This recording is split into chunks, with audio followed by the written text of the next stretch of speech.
In this video, I'm going to rank every single anime item in Fortnite history from worst to best. I should preface at the beginning of this video, I am not an anime fan at all. I've never watched or seen any of them, so this is a totally unbiased opinion. I just like Fortnite and they're in Fortnite, so that's why we're ranking them. Also, I read online that some people consider Avatar to be anime, but a lot don't, so I'm not going to include them in this list. With all that being said, be sure to use code TYFRYZ in the Fortnite item shop. We have a couple of new Fortnite seasons coming out in about a week or so, so be sure to get that in there. And yeah, let's get right into this. In my opinion, by far the worst anime item in Fortnite history, it's easily the Paper Bomb Kunai from Chapter 2, Season 8. Just an absolutely brutal item, I gotta be honest with you guys. If you're familiar with the explosive Batarang from Season X, it functions almost identically to that. You can stack 6 of them, which is good, and it does 35 damage, which I guess is decent. They'll attach to a surface, and then there's a little bit of a delay from when they explode, but they will explode midair if they are in close proximity to somebody. So yeah, you can see function identically to the Batarangs. They'll lock on to opponents if you throw them close enough to them, but honestly guys, I'll be honest with you, they really don't do a lot of damage. You're gonna have to hit essentially all 6 of them to do 200 damage to somebody,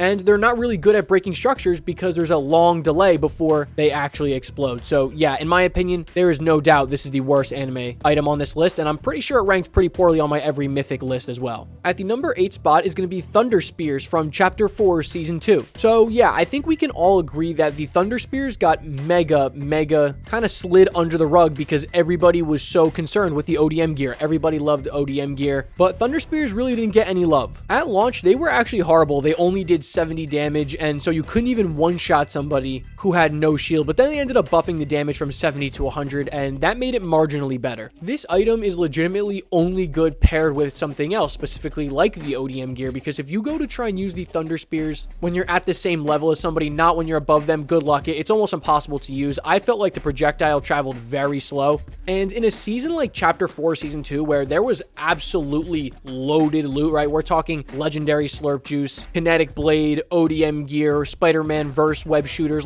all this stuff. There's just no room in your inventory to even think about taking the Thunder Spears. Not a huge fan of these, I can't lie. At the number 7 spot is going to be the Straw Doll technique from Chapter 4 Season 3. Again, unfortunately, I feel like this is another item that just got kind of forgotten about because of another item that was released with it. If you guys remember, they had the different style llamas, and then those llamas would drop you a Straw Doll technique and the Hollow Purple. And I'm going to be honest with you, I think 99% of players would take the Hollow Purple over the Straw Doll technique. That's not to say that this item is bad, though. It's essentially, if you think about it, just a little bit of a better version of the Paper Bomb Kunai. The thing that really gives the Straw Doll technique the edge is technically you have infinite ammo. Of course, you have the reload time, but you will never run out of nails, right, to use. That's it. You have truly infinite ammo. And so, of course, that means you have an infinite explosive weapon to constantly put pressure on players, and that is very useful. It does 50 damage on its explosion, and then if you stick them, hit them directly with the object, you do 20 damage. So you could potentially do 70 damage total, which isn't great, but you do have infinite ammo, right? So you kind of have to balance that. My thing is, honestly, I don't think a lot of players actually use this item to do damage to players. The projectile is so slow, and it takes a long time to actually do the animation, right? From when you press the button to when your projectile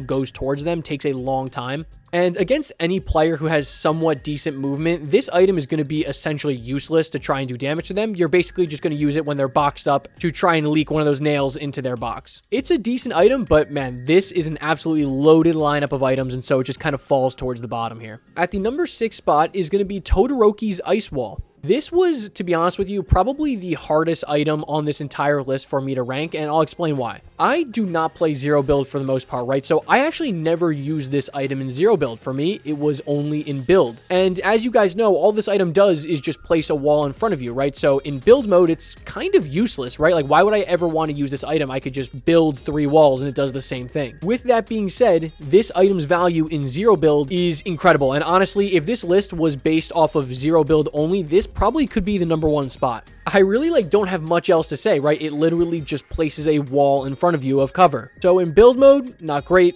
In zero build, very great. So yeah, tough to rank for me, but I think it kind of fits in that like middle spot. Let me know your guys' thoughts on this pick in the comment below. Where would you put Todoroki's Ice Wall? I'm really interested to see that. Anyways, moving on to the number 5 spot, that's going to be the Nimbus Cloud. Look, Fortnite fans love mobility items, especially good mobility items, right? You've seen how the community latches onto something like shockwave grenades, right? And so there's no surprise that the community absolutely loves the Nimbus Cloud. To make it even better, it is essentially an infinite mobility item. As long as you just wait for that countdown to end, you can use it over and over and over again. If you're familiar with something like Silver Surfer's board from Chapter 2, Season 4, it is essentially identical to that. What's really cool about this item, like what I really like about it, is it's not just mobility, right? As soon as you press it, you also destroy all the structures that you collide with, right? So if you're on high ground, you're able to kind of knock somebody off. And obviously you go flying straight up in the air, right? So if you're on low ground, someone's on high ground, they're shooting, you want to get above them real quick, pop the Nimbus Cloud. As soon as you get up top, you can just drop down with no fall damage straight on top of them. While not like officially confirmed, I do actually believe that the Nimbus Cloud glider speed is actually slower than a regular glider. And the cooldown is only 20 seconds, which if you think about it, really isn't that long for an infinite mobility item. It really is essentially just like having glider redeploy at any height whenever you want. And for that, it is an extremely valuable item. One of the best mobility items of all time. And yeah, I don't think there's going to be a ton of argument on this placement. All right, here we go. We got a couple of heavy hitters coming up, and one of those at the number 4 spot is Hollow Purple. So yeah, obviously, if you've used this item, you know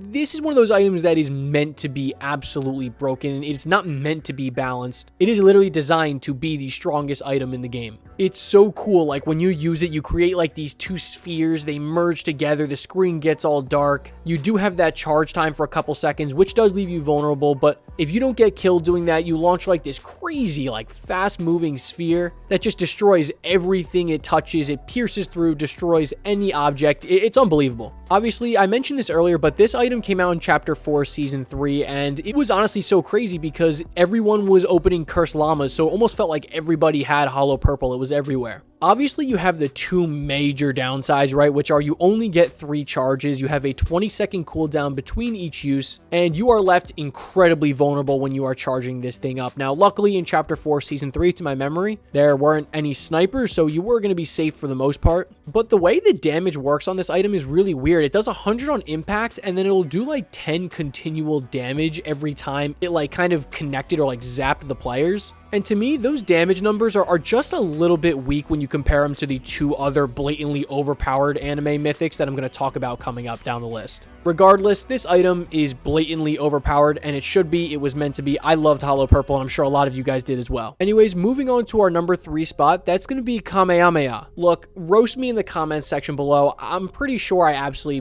butchered that pronunciation, but you can't blame me, all right? I have no idea how to even come close to pronouncing this. I mean, Kamehameha, I have no idea, but okay, we can move past that. If you think about it, this item is actually incredibly similar to Iron Man's Unibeam, just to like a greater extent. It is just such a powerful item, right? Like when you activate it, you kind of just sit there in the air, charging it up. Your character screams, right? And then unleashes this like crazy beam that can literally be seen across the map. I also think it's really cool that actually it disables your HUD when you're using the item. I don't know, it's just a little thing I thought was cool. But comparing it to Hollow Purple, right? You actually get more damage, so you do the 100 damage on impact, right? Same as the Hollow Purple, but you get the 40 continual damage. And let's be honest here, like if you get hit with this item, you are going to die. There's basically no escaping it. Like it says the continual damage, but you're not going to escape it. It travels so fast. So yeah, I think there are chances where you can escape the Hollow Purple, right? You can kind of see the sphere traveling. This item, I don't think you can really escape at all. You also have a shorter cooldown than the Hollow Purple at 15 seconds versus 20 seconds. The only like major downside to this item is you are left vulnerable for so